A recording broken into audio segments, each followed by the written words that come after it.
What just happened? Eh? What just happened with this Jimmy Wanjigi arrest when he obeyed summons and surrendered himself for questioning? And then he was held for 16 hours and a court released him. What just happened? You know, when billionaire Wanjigi was arrested, many people urged me to do a video, including my big brother, Mohammed B.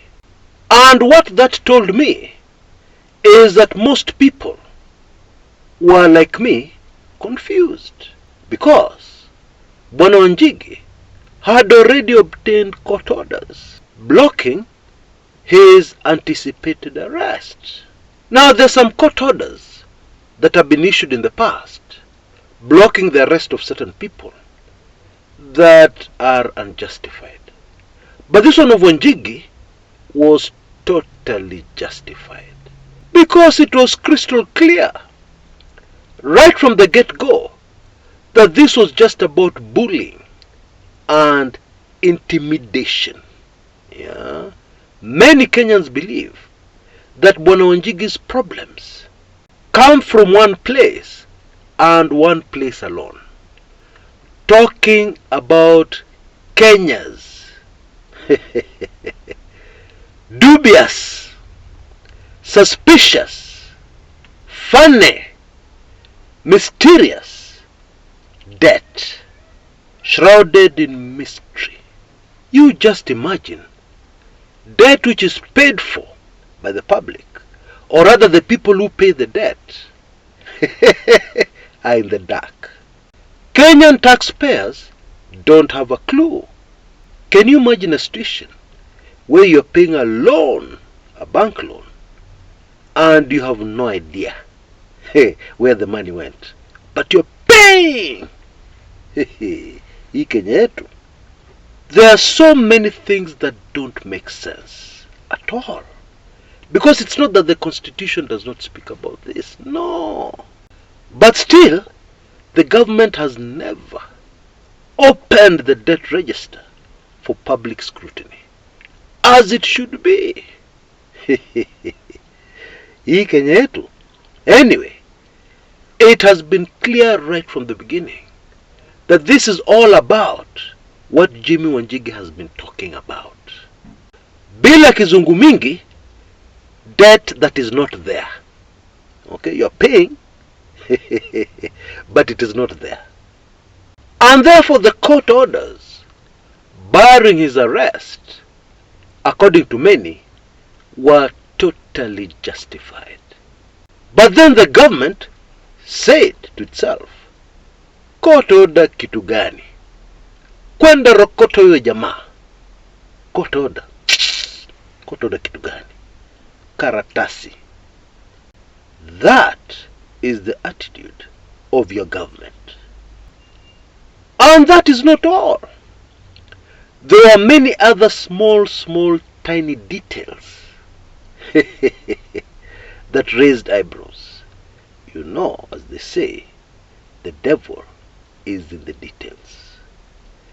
The person in charge of arresting Jimmy Wanjigi was a man called Michael Sang, the director of operations at the DCI.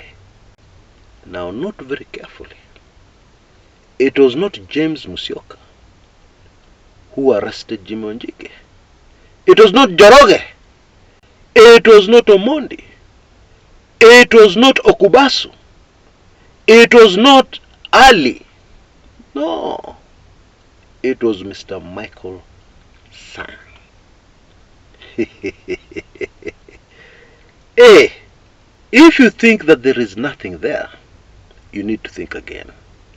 Because in an earlier video, I pointed out to the funny conversations that most likely take place behind the scenes before the Subaru boys and the security boys go around mostly abducting people.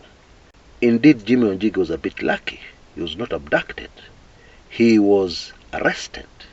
But then the possible conversations that go on behind the scenes, which remind me very much of the conversations that were taking place behind the scenes during the Moi days, should be of great concern for Kenyans. Because this is not professional. You know, when people say, kwenda rokota huyo jamaa, kwenda rokota mara moja, okay, instead of having a discussion like, what evidence do we have on this person? Will it hold in a court of law? You know, that kind of conversation, which is as it should be. But it is clear those are not the conversations taking place. Indeed, in Jimmy Wanjigi's case, in retrospect of these very dramatic developments, a few things become very clear. Number one, when Jimmy Wanjigi was summoned, also taking careful note of the time of the summons, the time he was told to appear, it is clear that the whole objective, right from the beginning, was to hold Jimmy Wanjigi in police cells overnight. And not just in any other police cell, at the Kumekucha police station cells. Now, in case you didn't know, of all the police cells we have in the Nairobi CBD, no other police cell comes anywhere near the Kumekucha police station cells. It is in a class of its own as far as horror stories are concerned. How does Chris Kumekucha know this? I have been there. Oh yes. Let me explain. Now, in a recent video, I told my story, during the Moi era, when the security boys came for me, the special branch at that time, and I recounted how that whole saga changed my life forever, in a negative way. But God, let me just leave it at that. Anyway, during that ordeal, what they would do in those days, after they finish interrogating you, was to move you from police cell to police cell. I believe the whole objective was to ensure that even if your people were looking for you, chances of them finding you were very limited. Because every 2 hours, they would move you from Central Police Station, for instance, to Kumekucha. After 2 hours, they move you to another police cell that used to be at KICC. I don't know if it is still there, on the lower floors. After 2 hours, they move you to Kilimani. After 3 or 4 hours, they move you to Central Police Station, etc., etc. And so, because of this experience, Kumekucha Chris, yours truly, visited all the possible police cells within Nairobi. And so, please trust me when I tell you, Kumekucha is the worst, tena by far. Although I need to quickly add, after the interrogation of the special branch, the political police, the thought police in those days, the police cells were luxury. Hey, after session with the security boys, the cold floor of a police cell was luxury. 5-star hotel. In comparison, I'm sure you know what I mean. And so clearly, the whole idea here was to ensure that billionaire Jimmy Wanjigi suffered maximum, as much as possible. Okay? And I believe most of us can imagine where all that venom from the GOK, government of Kenya, serikali. We can imagine where all that venom came from, where it was triggered. You remember when the cops were looking for Jimmy Wanjigi at his house? Spent so many hours just getting in through the gate, and then they searched for the man and searched for the man and searched for the man, but they couldn't find him. I'm talking about the drama at Jimmy Wanjigi's house. Yeah, what started all this? And then another group of cops, yeah, we all suspect, specialists in trying to find where the panic room of a building, yeah, buried deep in the ground, where it is and how it can be accessed. These cops came, and then they spent many fruitless hours at Jimmy Wanjigi's residence at Muthaiga. And then when the billionaire finally emerged, you remember his words. 7 years ago you guys looked for me here, you didn't find me. Now you have come again. You have looked, you have not found me. Stop wasting your time. You will never find me here. You can imagine how much that provoked the security boys. We jama. You can imagine somebody saying that as they're biting their fingers. That is what must have happened. And it neatly explains Bwana Jimmy Wanjigi's ordeal. Yeah. After being arrested by the director of operations at the DCI, Bwana Michael San. Okay? Huyu jamaa ametutusi. We must teach him a lesson. Okay? Kwenda rokota yeye. Alafu weka yeye Central Police Station. No. Hapana Central. Peleka yeye Kamkunji. Hapo ndio mzuri. Peleka yeye hapo. Fungia yeye.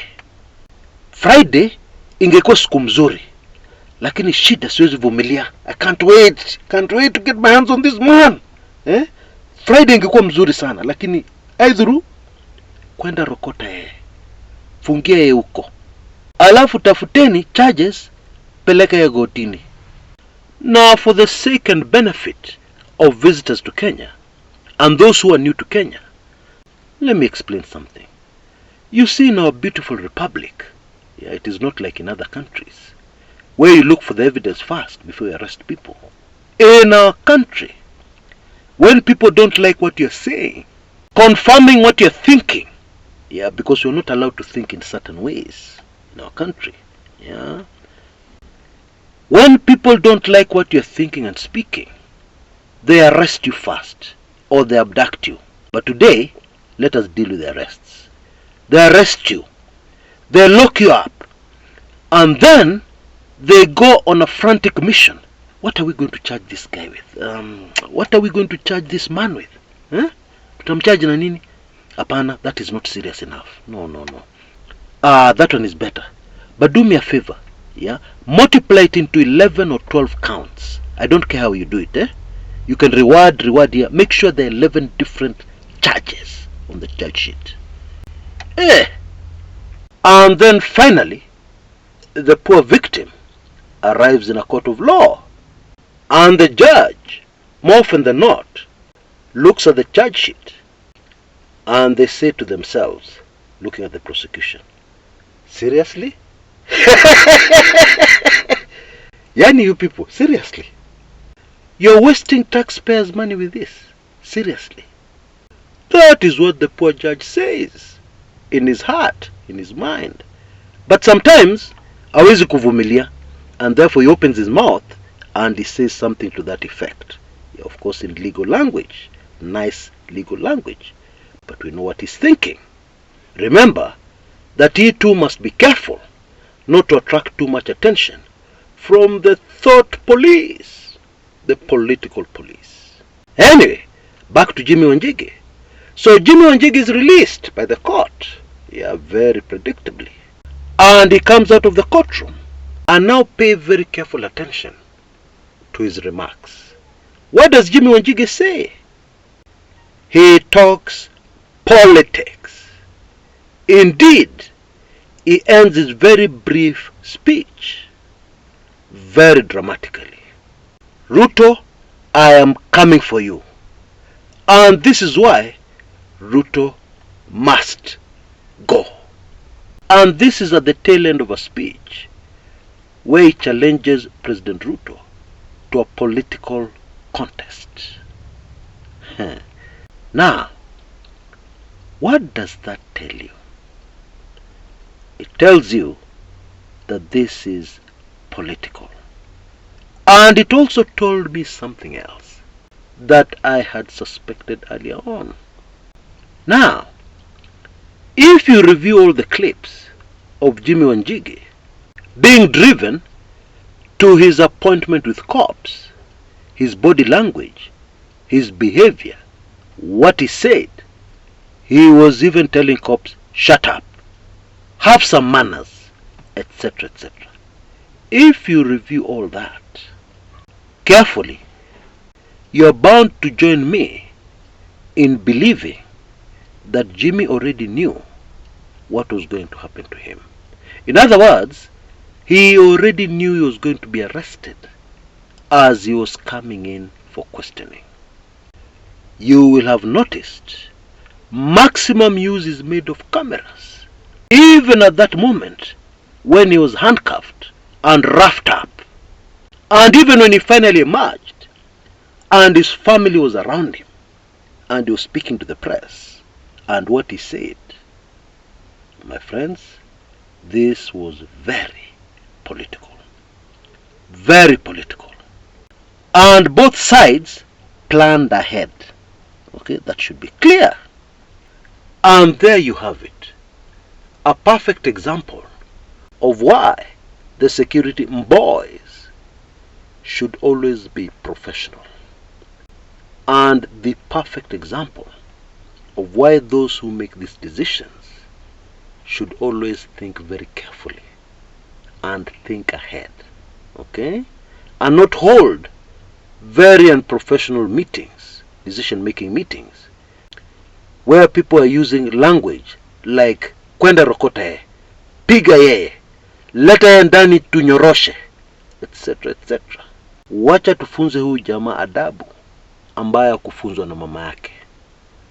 If that is your approach to help you feel better, to make you feel good, then you should know that you're very vulnerable to falling into the trap or walking straight into the trap of those who are thinking unlike you. Okay? Bottom line, even if you're using brute force, but you're fighting somebody who is thinking, my friend, you're at a huge disadvantage. Because the thinker can do you a lot of damage, even with your brute force. And this is precisely what is unfolding in Kenya these days, almost daily. Yeah, and the Jimmy Wanjigi saga is no exception. And now, let us add a few other ingredients into this pot so that everything makes perfect sense. And let us do that by remembering what Bwana Wanjigi has already told us. He has told us Kenyans should prepare for an election very soon. Yeah, he didn't specify when, but he said an election soon. Yeah, not 2027. Bwana Wanjigi has also told us in very, very clear language that he and others have already figured out a plan of how to remove Ruto, okay, using legal means. And he has told us this plan, they came up with it even before the Gen Z revolution started, okay, and he appeared very sure it is going to work. Now, when you add those two things to our already boiling pot of analysis, a number of things become very clear. One of them is that it is confirmed that this is politics. Yes, people have suffered in police cells. Yes, people have been brutalized. Yes, people have been assaulted. Yes, but this is politics. And on one corner of this political boxing ring, is brute force, which is doing minimal thinking, let alone analyzing their position. And in the other corner, the opponent, who does not have brute force, looks very weak, is doing a lot of thinking. Okay?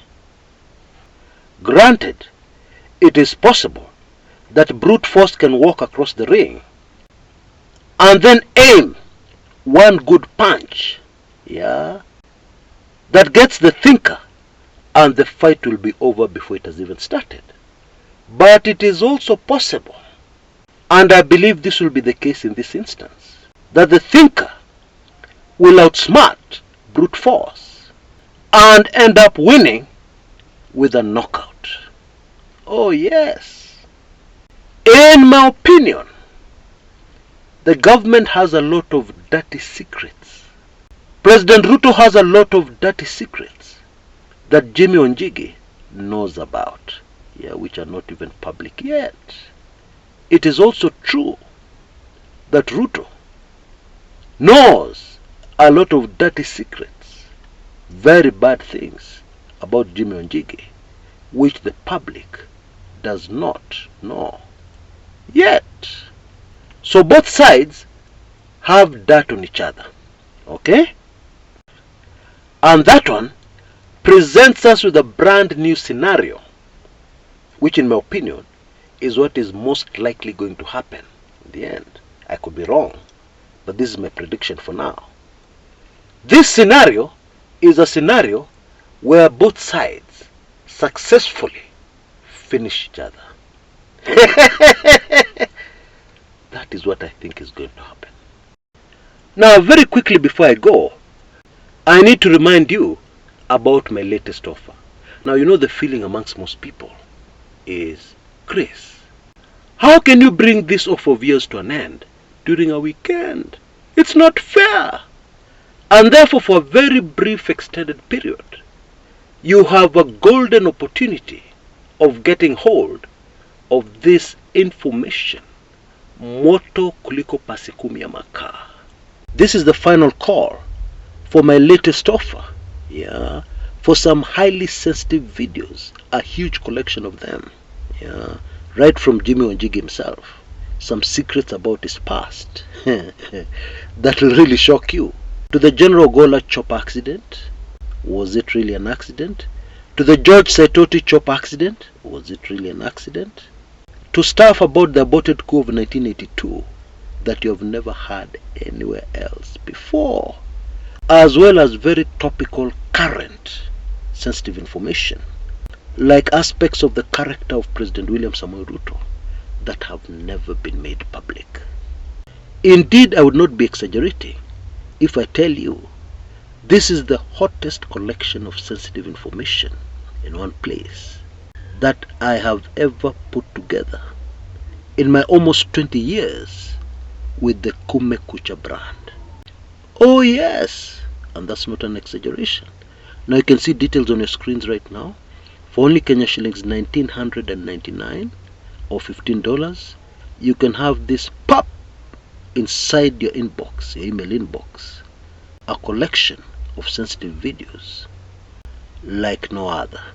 And now we have entered the kipindi cha lala salama, the final call, your final chance to grab this opportunity.